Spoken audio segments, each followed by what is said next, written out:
Good morning, and welcome to a new season of Social Justice Forums. My name is Suzanne Kelly. I'm a member of the Social Justice team. The Social Justice Forum's focus for this program year is acting based on our values, avoiding despair. We seek to understand our continuing responsibility to help and build a loving, sustainable, and just community.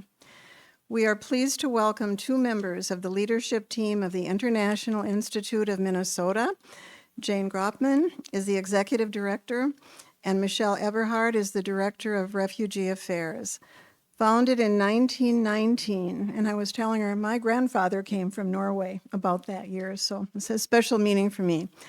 The International Institute of Minnesota offers new Americans services that support their journey to sustainability and success in Minnesota. Despite the changing landscape of refugee resettlement and immigration more broadly, the Institute remains firmly committed to ensuring that new Americans are welcomed and that they thrive in our communities. Jane is a longtime advocate for new Americans in our community, serving in various roles at the Institute for more than 30 years. She has led the Institute through participation in more than 90 community outreach events, reaching more than 4,000 individuals in the last 2 years. Michelle joined the International Institute of Minnesota in October of 2023, bringing several years of refugee resettlement experience from having previously served as the Reception and Placement Program Director at another local resettlement agency. They will be speaking on serving new Americans during turbulent times. So just a few logistics. We ask that you hold your questions and comments until the end unless there's something you just must ask at that moment. So that, and we ask that we will bring the microphone to you so that your comments are heard within this room and also on the live stream. For those attending on the live stream, please submit your comment or question in the live stream chat, and we will monitor that and raise your questions during the question and answer period. As part of our ongoing effort to promote respectful conversations around concerns in our community, we've established guidelines that you will now see on the screen.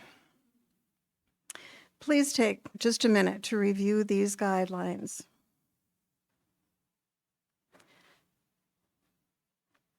Before we get started, I invite you to join me in a short prayer. Let us pray. Holy One, God of justice, breathe into us today a spirit of curiosity and humility. Help us engage with mindfulness, following the lead of the voices from our community.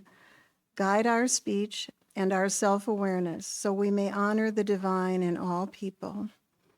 Amen. And now, please welcome Jane and Michelle.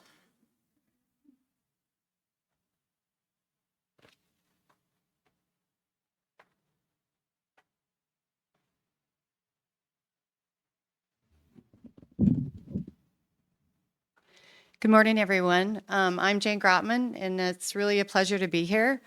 I just want to say a big thank you to everyone that's here and making time to learn more about new Americans, kind of what's happening at the national level, but what is also happening here in Minnesota. So it's really great to be here. And I just want to call out a couple of people. The Institute has a pretty strong connection to this community. We had the great honor and good fortune of working with Jim Dayton. He was the architect of our new building that opened in 2022. And we worked with him for almost 5 years, and it was a complete pleasure. He was very excited to be doing international work in his own home state. So that's one connection I want to share. And then also Jason Spaeth, who's a member of your congregation, has been a big supporter of the Institute, and especially for Afghan arrivals after the withdrawal of U.S. services in Afghanistan. So we're very honored to be here, and there's other connections that we have with your parish, and we're just really grateful for that. So thank you. All right, I'm going to jump in. I just want to say that, immigration's become a very hot topic. I think hot is probably the right word. It's also been very controversial. So I just want to say that I just want to really make sure that people feel like it's safe to ask any question here. I actually really like it when people ask controversial questions because it's a chance for us to kind of set the record straight if that's what it needs. Michelle and I both really like to deal in facts. I've been doing this work for a long time. So I use a lot of sources of information. So very happy to answer any question. But we're going to try to get through the slides in an orderly fashion so that we can hear your questions. That is absolutely the most important part of this presentation. So I'm going to jump in. The International Institute of Minnesota has a couple of your folks this morning have read our history. It's pretty amazing. We've been around for 105 years, so a long time. We were part of the YMCA and broke off to serve immigrant women, actually, is the beginning of our history. We're very proud of that history. We still serve women, of course. And there were a lot of very strong people and women that started this organization because 105 years ago, there were women coming alone without their husbands who needed support. And a lot of the issues that were happening then are happening now with different populations. So those services are still very important today. All right, so we really have at the Institute, I call us an anchor organization in the community for new Americans. And by new Americans, I mean, and we use that term because it's more inclusive of the whole spectrum of immigration to the United States. So it includes all immigrants. You're going to hear us talk about refugees quite a bit today. Refugees are part of the immigrant population coming to America. It's a subset of that population. It's actually a very small part of that population, about 10-15% of that population, the total immigrants coming to the United States. But it's a very important program in the U.S. government, and it's very important in our community. Minnesota has been a very welcoming place for immigrants. So the services that we provide have really grown over time in a very strategic way. We listen to what are our clients saying, that the challenges that they have in the community, and then we think about that and try to develop programming that responds to that. So when we talk about arriving, and Michelle is going to talk about this, Michelle is a director of refugee services at the Institute.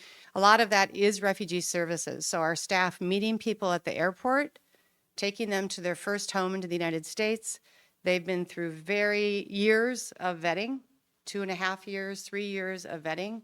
People go through lots of government agencies, lots of vetting to arrive in the United States as a refugee. They have biometric screenings, all health screenings, security clearances by last time I checked, 5 different agencies at the federal government. So it's a very intensive program. So people arrive, they get refugee status before they arrive here, and Michelle and her team greet them at the airport. They have found housing for them before they arrive. They furnish the housing, and they have food in the fridge, and then we help them with social services once they arrive. So a very important part of our program.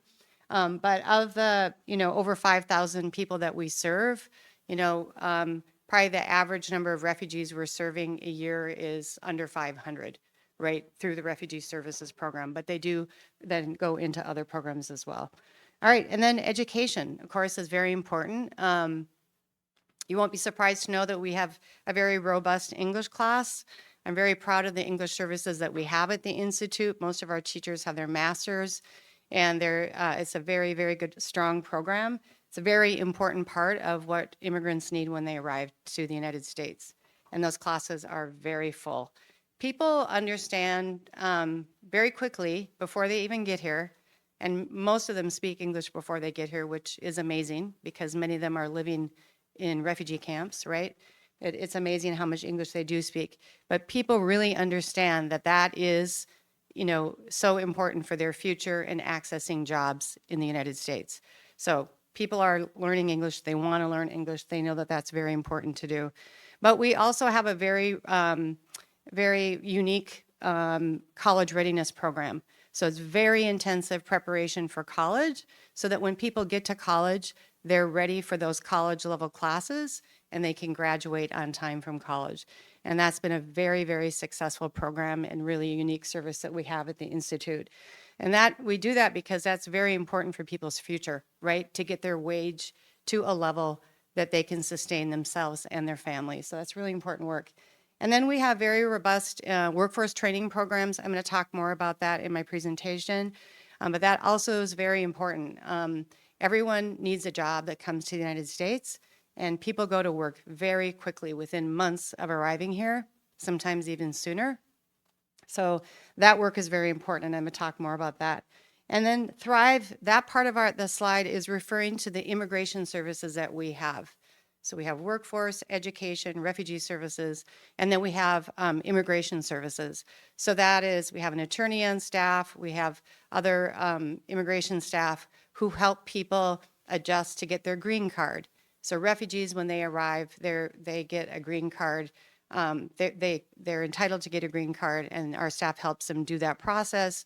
And one of the biggest things we do is help people get their U.S. citizenship. So last year, I think it was over 1,400 people served in this department, and the majority of those folks we help get their U.S. citizenship. And that is very important, especially in the current climate that we're in. And so we just help people understand what is that process so they're not scared of it, and then help people get through the naturalization exam, which is a written exam and an oral exam. So it's an intimidating process for people. So our staff do a really great job of helping people get through that. All right, I love this slide. It just gives you a sense of, these are the numbers that we served in our last year, our last annual report, our last fiscal year. And it just gives you a sense of the diversity of the clients that we're serving. So the largest group in this year was people coming from Latin America and the Caribbean, which is unusual for us. Usually the largest numbers are African or people coming from Europe and Central Asia. But just gives you a breakdown of the diversity of the clients that we serve every day, which is really a part of what keeps us interested in our work. All right, so why is the work that we do important? Important for our community, important for our country, important for the Institute. So I started at the Institute over 3 decades ago. And when I started at the Institute then, a lot of the folks that were coming to the Institute were from Southeast Asia. We were still resettling refugees from Southeast Asia, the former Soviet Union, and folks coming, smaller numbers from Africa, Ethiopia. That's changed quite a bit. We still have folks from all those regions. But the most important thing I think that has changed, when I started, there were 5 million refugees in the world 30 years ago. And now there's almost 40 million. So that is a really dramatic change in the world. And the larger number there, the 122 million of displaced people, are people that are either living in their own country, hiding from the government because they don't feel safe in their country, or they've made it to a second country or a third country, and they don't have legal status there. And so they're not even on the docket in terms of a legal status in a country. But then the refugee population is a subset of that total number. And most often refugees are living in refugee camps. And if you know any Somali refugees in our community, Ethiopian refugees, there's Kakuma refugee camp in Kenya that is almost the population of Minneapolis. So it's a huge number of refugees. And that has grown not just in Kakuma refugee camp, but all refugee camps, because the number of refugees has gone like this, and the number of people resettling refugees has gone like this or down.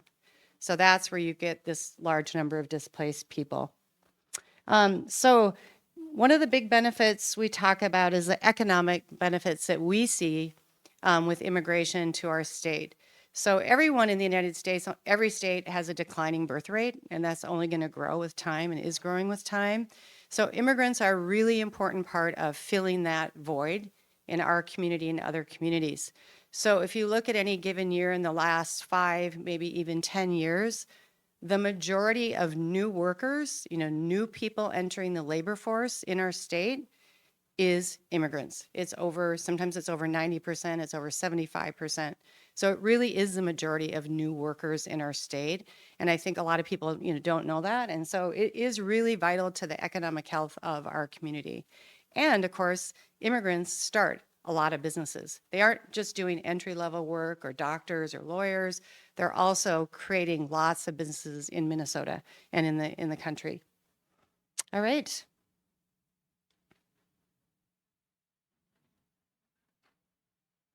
So this just gives you a little bit more of a zoom in to one of our departments, our workforce training programs, and the countries from which people are arriving. And again, you can see the diversity. So this is just a slice from our workforce training programs. So staying true to our history, we obviously serve a lot of men, 41%, but women usually are the majority of who we serve, and sometimes that's 52% in a year, sometimes it's almost 60%, but you can see there the green part of the circle there is the men in our community. And then the bottom circle there is the age range, the average age being 36.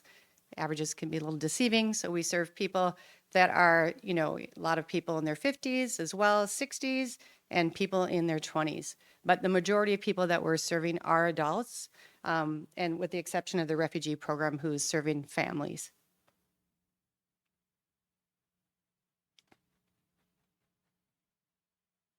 All right, and this just gives you a little bit of a slice of the labor participation rate, but also just the jobs that immigrants are providing in our community. So you might be surprised to know that there are 20% of the healthcare jobs in our state, which is pretty remarkable because the immigrant population in Minnesota is about 9%, and the immigrant population in the United States is 14%.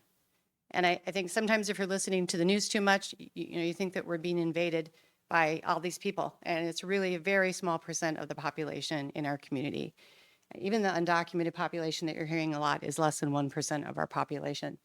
And immigrants are very entrepreneurial. We have an entrepreneurial training as part of our workforce training, and they start a lot of businesses in our community. And I always say nationally, if you look at Silicon Valley, the majority of CEOs are immigrants and have started those companies and many other companies here and other places. So very important part of the economic engine in our country. They also were 42% of the workers, essential workers during COVID. So it's very important. And also in healthcare, we saw that as a lot too. And I'm going to talk more about healthcare because we have a training program in that area. And then on to the right of the slide, kind of breaks down the labor force participation between Minneapolis and St. Paul. So I was kind of surprised that this slide is a little bit higher participation rate in St. Paul than in Minneapolis. And then the bottom part of those two circles there, the 13.2% is the number of business owners in Minneapolis, and then 33% of business owners in St. Paul.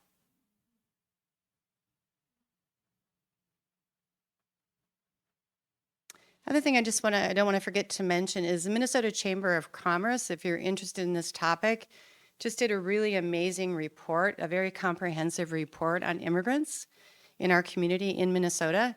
It's a really excellent report. So if you go on their website, you can find it there. There's a lot of really great data if you're interested in what's happening in the Minnesota economy and the labor market.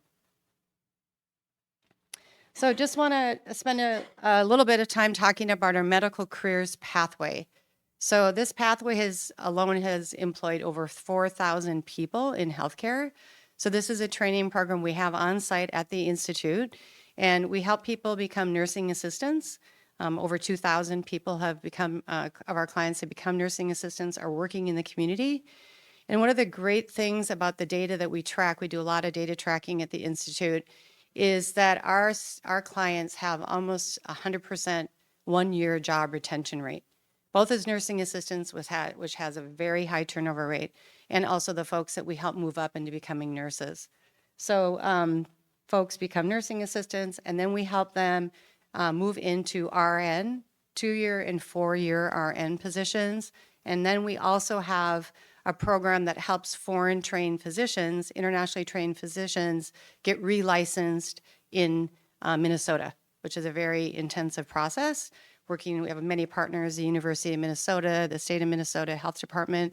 So we're making a lot of progress in that. I think just last year alone, we helped about 12 or 13 people get their residency here, which is one of the hardest things to do once they pass the U.S. medical exam, because just there's residencies are very competitive. So it's been a really robust program, and it is one of the things that I think is really true about our work is people come, we help them get settled, we help them with a job training program, our services are free, and then they go into the community and provide a very important service that helps sustain their family. So it's just a win-win for everyone and for our clients and for our community. All right, so I talked a little bit about the labor force participation rate of immigrants, which is actually higher. I think this is true both, for sure true in Minnesota and nationally. Immigrants have a higher labor participation rate, but they're also 94% of Minnesota's population growth in the last 4 years was because of immigrants. So really important to the growth of our state. You hear the Neil Kashkari at the Federal Reserve also talking a lot about the importance of immigration in our economy. There's also a lot of good information on their website as well. So just a minute, this is immigration is a very complicated topic, especially when it gets to like the legal pathways of people coming to the United States. And I think we have some experts in the room that you maybe can share questions with at the end as well. But I just wanted to talk about some of the pathways where the majority of people come. Because even though you hear a lot that the immigration system is broken, I would say it differently, that there are parts of the immigration system that are working very well, and there are parts of it that are not working well. So one of the parts, these are very well-established programs. So when people arrive, one of the largest number of immigrants coming to the country are people that are joining their families. So if I came as an immigrant and I sponsored my children to come or my spouse to come, that is what biggest part of how people arrive to the United States is family reunification. And but then also we have employment-based visas. I'm sure you've heard about H-1Bs, people working in very high-skilled professions that we don't have enough labor for. So a lot of the technology industry relies on H-1B visas. Other sectors do as well. And then also people in working in farms and working on in landscaping and other areas like that. So it's really all different, areas of the employment market. And then we've talked about refugees. I'm going to talk about that next on the other slide. And so refugees get refugee status. You cannot come to the United States and claim refugee status. You get that status before you arrive to the United States. So that is different than asylum, which you get, you come to the United States and you go to court and make a claim for asylum, which is very hard to do. I think people get the impression it's very easy to do. It's not easy to do. And about 33%, last I look, of cases actually get approved for people to stay. All right, and then these are all some of the other statuses: student visas, tourist visas, talked about the H-1B visas as well. So definitely room for improvement. I think for some countries, it's much harder to get to the United States if you don't have family here, or you don't get a work visa, than it is for other countries to come. And that's an area I think where there really could be improvement. Right, and so for refugees, and I know that you guys are educated group, but I think really important to know that refugees have a very defined way that they become a refugee. They make their way to a camp most often.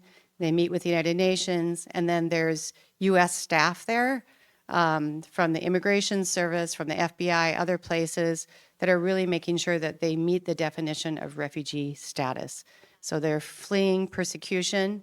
I won't read all those off, but it's most often because there's a civil war in their country and they're fearing for their life. And so they make their way to a camp and then apply for refugee status. And not just to the United States, refugees go to many other countries as well.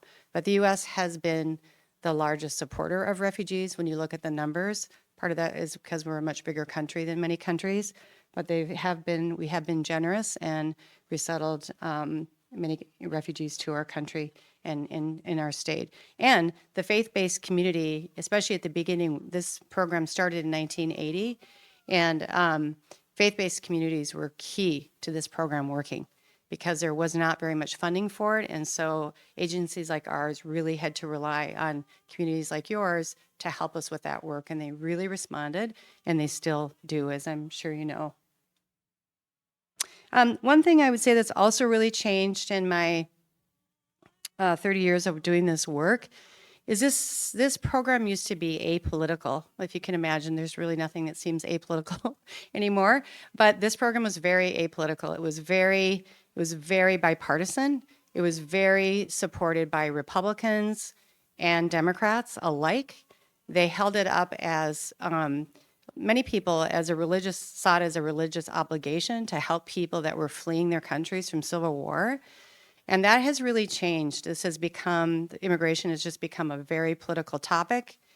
And I just wish that we could get more facts in front of people so that people really understood the facts, because I think people instill a lot of fear where it's not necessary. And I always just think it's really good to deal with facts. So that's part of what we're trying to do today, and we can address more questions that people have. So, and again, it was with asylees, they also have to meet the refugee definition to get asylum. They can do that here, and they have to go through the immigration court system, and it's a very long process, and very, they have to prove all these things here in a U.S. court. All right, I know that this group explicitly said that they don't want to hear a lot about immigration law, but I'm going to just a few minutes to talk about some big changes in this work. So when President Trump started his presidency, he immediately closed off the refugee program.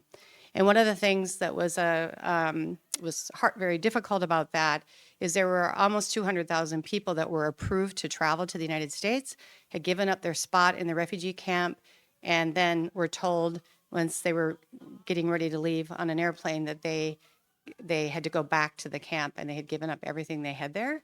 So we had hoped that maybe we weren't surprised that this happened, but we had hoped that there'd be a bit of a runway so people that had already been vetted and approved could arrive and join their families here. But that didn't happen. And so that was a very serious consequence for many people. And then the other thing that was very unusual is the federal government then terminated all of the contracts of the 10 national resettlement organizations. Never happened in the 45 years I've done this work. But then that went to the courts, and it actually went to the Supreme Court. And Justice Roberts said that the government had to reinstate those contracts and then pay people for the work that they had been doing, because agencies were not getting paid for the work they were doing because there were refugees already here. And under federal contract, we had to serve them. So that helped a lot with this work. But also, there's still a lot going on in the courts. So those contracts have been reinstated. There is, if you really want to get into the weeds, there's a Pasito case, which has 3 resettlement agencies filed a lawsuit on behalf of clients that were booked to travel with the courts. And the Pasito case has been very instrumental in this work. And they just ruled that the president doesn't have the power to end refugees coming. The president does have the power, and this is very unique about the refugee program. The president alone decides how many refugees come to the United States every year. But the courts have said the president doesn't have the power to end the program. So Michelle is probably going to talk about this in her work. So this is a good handoff to her, but that the program is going to start in a much smaller way. So if you really want to know more about what's happening currently with immigration, reading about the Pasito case will tell you a lot. All right, love this slide. Kushi Sa on the left. It was one of our clients for many years. She was born in Myanmar and made her way to a refugee camp in Thailand, and made it to the Institute. And she started in our English classes and now is a nurse in our community, has been working for many years in long-term care. She's an amazing person. And she and her family have a house and children that are going to school and college. Her daughter wants to be a neurosurgeon, which I'm sure she will be. She's very smart. So just, this is the kind of story that we see literally every day at the Institute. And it's just such an amazing thing to witness. The generosity of our country to allow refugee status for her to come to this country, and then her educating herself, going through many hard things. Coming to a new country is very hard. And then becoming a nurse and giving back to our community. She volunteers at the Institute. So again, I've already talked about the 95% of refugees coming to Minnesota are for family reunification. And refugees are pretty amazing in what they contribute and how quickly they do that. So under the first Trump administration, Stephen Miller commissioned a study very early on, I think it was in the first quarter of the Trump administration, to say how much do refugees cost the U.S. taxpayers. So they did a study, the Department of Human Services did a study and showed that when you subtract any kind of federal or state benefit that refugees get, and it's not a lot that they get, but when you subtract that refugees alone are a $64 billion net gain to the U.S. economy. It's pretty remarkable. It's pretty remarkable. I mean, refugees have been through a lot before they arrive, and it's just such a testimony to their resilience, also to their wanting to contribute to the communities they're in. They've been denied opportunity in their own countries, and so when they arrive, they are very eager to start their lives. It's very, we feel super lucky to witness that every day at the Institute. And refugees are buying homes, they're starting businesses, and working in our community. All right, now I want to welcome my colleague, Michelle Eberhard.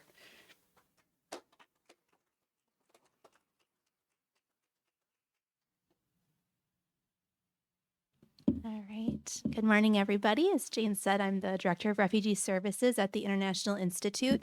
I'm really happy to be invited to speak here today. So I will go pretty quickly through my couple slides here, and then I'm looking forward to hearing all of your questions. So I'm actually just going to throw this up here as something to think about as I go through the next couple slides here, because I'm going to talk a little bit about what I think many of you are interested in is, okay, we want to do something, what do we do? So we have some opportunities for you. So just thinking about how can our community welcome and support new Americans in Minnesota? I think this is important because when I think about the work that we do, my team and I have the expertise to guide folks through their journeys here, but resettlement is really only as strong as the communities we do it in, and that means that everybody can be a part of that journey for the families that we are very honored to work with. So I want to just put a couple things up here, kind of the approach my team and I take when we are working with refugees or new Americans more broadly. We definitely want to be leading with curiosity and humility, so asking questions and knowing that the people we're working with are the experts on their own lives and bring a lot. It's not just a deficit sort of relationship. There's a lot of things that these families contribute to our communities and our personal lives as well when we have the opportunities to interact with them directly. As Jane mentioned as well, we want to be responsive to what the people in our community are looking for. So some of our programs are a little bit more flexible than others, but when we can, we want to collect feedback. We want our families to feel like they are moving through their lives in the way that they want to when they're interacting with our services. We definitely partner with the communities that we actually work in because we know that people with lived experience have a lot to offer in the work that we're doing, and we want to be partners in that. And then also partnership more broadly with folks like you here today who are, I would also consider allies in our work and great advocates for the work that we do. So I really think the work that we do at the Institute is very much, it requires involvement of a lot of us. Normally I'd go into a lot of what resettlement looks like, but as Jane also mentioned, it's quite different right now. So I'll just kind of give little snapshot of what things are like and happy to answer some questions about that in a bit as well. Right now, as we saw in some of the previous slides, it's been about 8 months since we've welcomed a new refugee family through kind of the typical resettlement process. That is because that program has been paused seemingly indefinitely. The one exception is that Afghan SIVs, or special immigrant visa holders, individuals who worked with the U.S. military in our war in Afghanistan, are able to enter the United States right now. The executive order and the travel ban that has been put in place has always exempted them. So the process there is that they would need to have an approved visa from the U.S. State Department, and then they would need to pay their own airfare. But if they were able to do that and get to the United States, then they are here legally as refugees and have that status. So in June, the State Department said that individuals who did that, once they arrived, could then come find an office like the Institute's, one of the resettlement agencies, and request what we call kind of post-arrival services. So there's an approval process that we can go through and then try to serve folks with some basic case management services. So that's the extent of the brand new work that we've been doing this year. But I would also say my team has been fantastic in continuing to walk alongside some of our new but not brand new families who continue to come back and look for support. Frequently it's been, okay, I got a job and I want to move. So what does that process look like? So supporting them with communicating with their landlords, making sure they're giving enough notice, and then sometimes even having volunteers help them move their things from their current place to their new place. Because, when you come to a new place, there's a lot of stuff going on. We also really emphasize connecting people to services outside of my department within the Institute, like Jane mentioned, English classes, trainings, and then also in the community as well, just so people feel like they are connected to a lot of things. I think when people first arrive, we're kind of the center of their world, which is great, but we also don't want to create that dependency. We want to remind people that they're very capable, that they can do a lot of problem solving, and it's our job to really help remind them that they have that ability. And then I put just kind of on the bottom here, I kind of grouped it into kind of some psychosocial support, which I was kind of just referencing as well. We really do a lot of problem solving, and I'm trying to empower the families we work with. If we're working with folks who've been in camps for a long time, it can be hard to come here and suddenly be asked to do all these things that for years you haven't been able to do. Most people in a camp don't get to choose what they eat. They don't pay rent. They don't have the right to work. They don't have any of those things.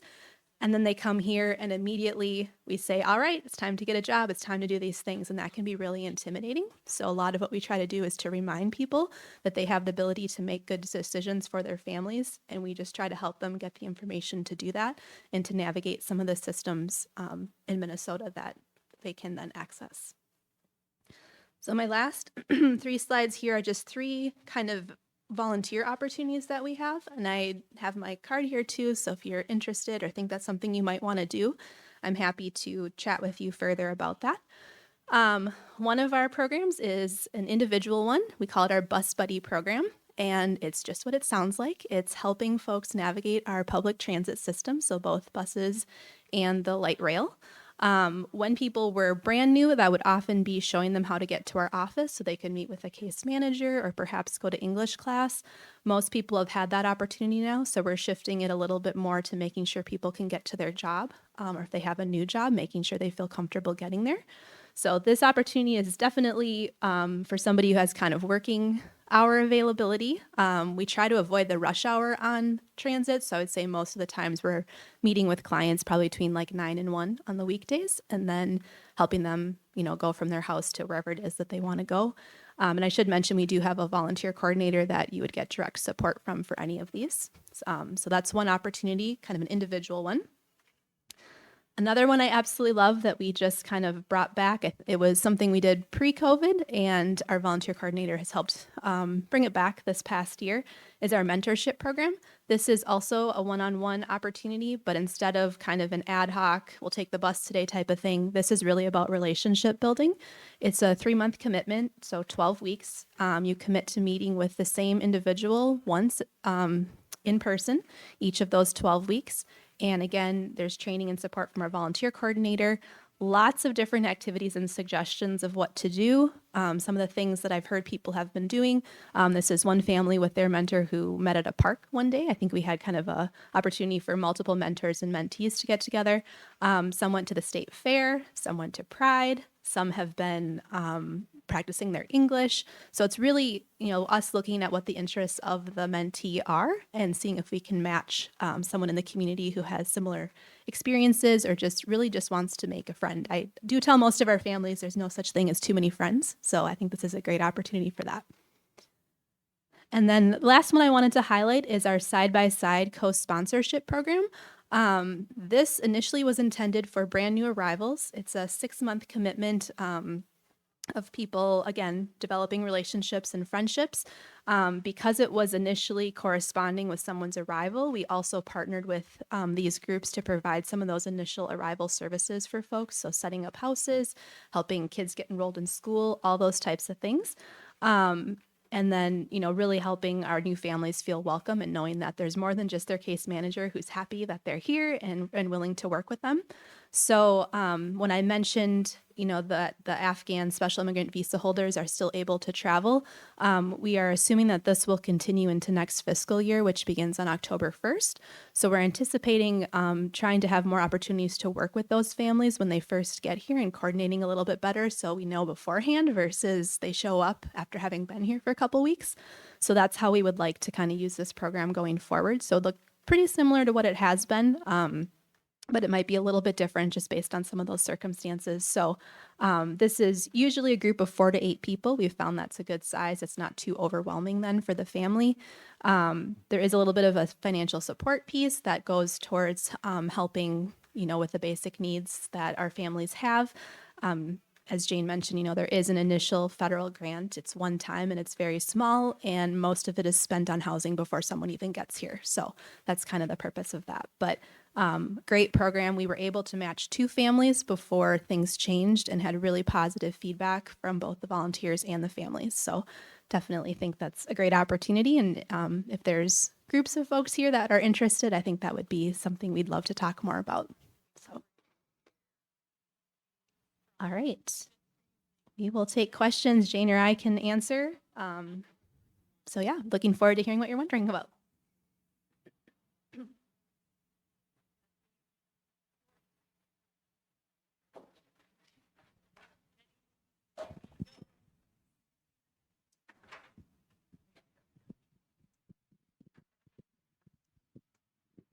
Thank you very much for your presentation and sort of updating.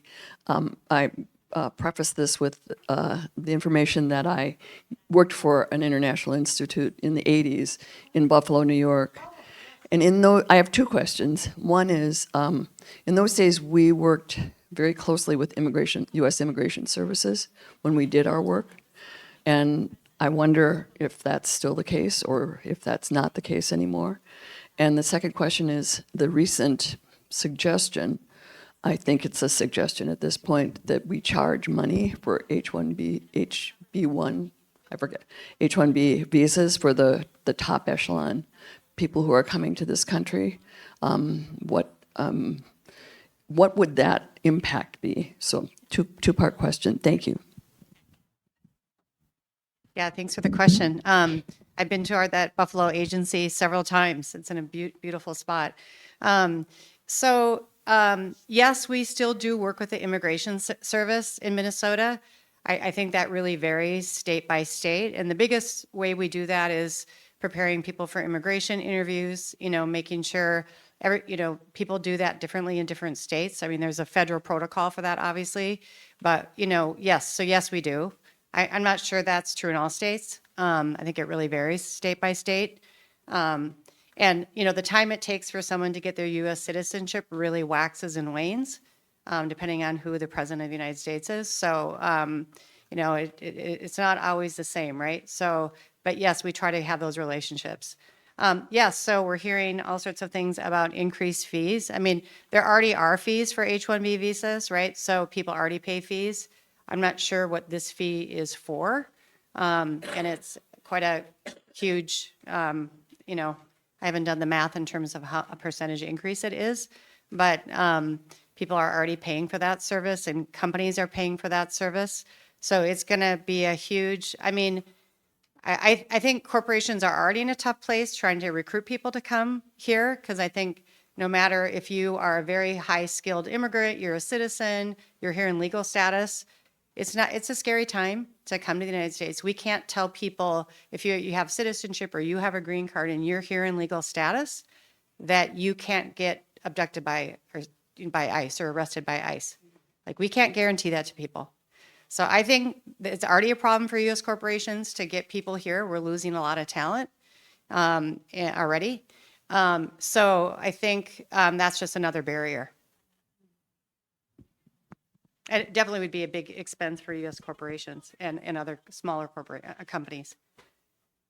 Sorry, there's a gentleman back here, and then there's a woman here. Yeah, thank you. First of all, it's nice to get firsthand, reliable information about immigration these days. So thank you for being here. Just curious, what proportion of your funding is governmental versus philanthropic or private? Thank you. So it really depends on the year, to be very honest, but I'll give you kind of an average. So I would say that our government funding is often half of the funding that we have, and the other half is individual contributions, foundations, is the other half. That number is a little bit deceiving because of when we were getting federal funding for the refugee program, half of the funding that we get comes to us, but it goes directly to clients. So it's in and out funding. So it's a little deceiving. But yeah, that's how I would say most years. I mean, that's going to change in the next couple of years probably and be lower, but it's a combination of state, federal funding. Most of our state funding is Department of Labor funding, helping people to get trained for employment and getting them employed. Yep, thanks. Right here, yeah. There's a woman here in the front that was first, I think. Yeah, and we just want to take this one online. Sure. In case she'll bring you the mic. So go ahead, Nancy. Yeah, I have an online question here from Holly. She asked, can you repeat the statistic about how immigrants over-index on healthcare jobs? So the data point that I had there was 20% of the healthcare workforce in Minnesota. And we're certainly happy to share these slides too if anyone wants them, but this data point is at least a year old, I would say. So about 20% of the labor force, healthcare labor force in Minnesota.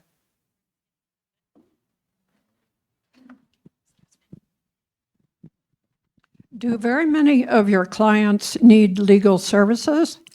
And if so, what kind? What kind of relationships do you have with legal service organizations? If Great. there's a need. Yeah. Yes, so we have an immigration department at our agency. But yes, we work with a lot of other legal resources because we don't do all immigration work. So we refer people to other immigration services. So that's one of the things I'd say I'm very proud about in Minnesota is people really do work together. We really try hard in this sector working with immigrants not to duplicate service. Like we don't need to offer a service if someone else is doing it. So we refer people all the time and people refer people to us too. So that's really important. That's really efficient. So yes, immigration services are very important. They're more important now than they ever have been. So when people arrive with legal status, they need to adjust their status to get their green card. Many people arrive with their green card. They've done that work before they get here. But like for refugees, they need to adjust to their green card. So we help them do that. We help people get their U.S. citizenship. We help DACA participants kind of renew those applications. But we don't do asylum cases. They're very lengthy. You're usually working with a client 5 years, 6 years. So we refer those people to other legal services. Does that answer your question? Oh, housing services too. People need help with housing if their landlord is taking advantage of them. So we'll help them or we'll refer them out if it's a complex case.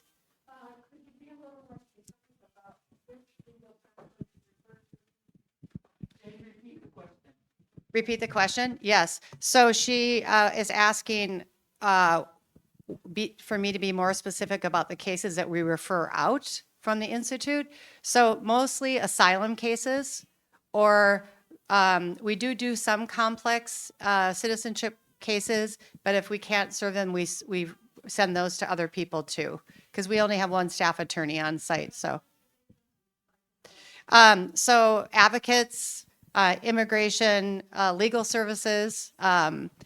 So those are probably the two that or Minnesota legal aid, if like it's for like a housing or other cases like that we don't do. Yeah. Thanks for the question.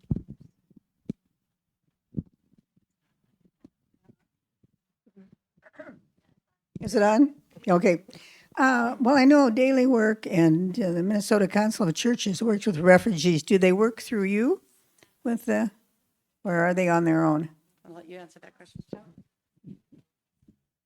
Yeah, so I think Minnesota, one of the other great things about us is we have a few resettlement agencies that work in the metro area. So we have Lutheran Social Service, Arrive Ministries, which is the World Relief affiliate, and the Minnesota Council of Churches, like you asked about. So we are, I would say, great partners in this work. I meet monthly with the directors. We problem solve together all the time. Each of them have their own national office that they are affiliated with. So it's a separate network, and anybody, they would be resettling the people allocated to their network. We resettle those allocated to our national network, which is United States Committee for Refugees and Immigrants, or USCRI. But we are not competitors. We do the same work and we work really well together. Sometimes even on things like, hey, I have a single case coming and that needs housing. Do you happen to have a single case? And we can have roommates or something like that. So really good partnership. We probably have time for one more question. Anyone? And if you would like slides from this presentation, you can email Elena and she will make sure that you get them. Anyone else? All right, well, thank you, Michelle and Jane.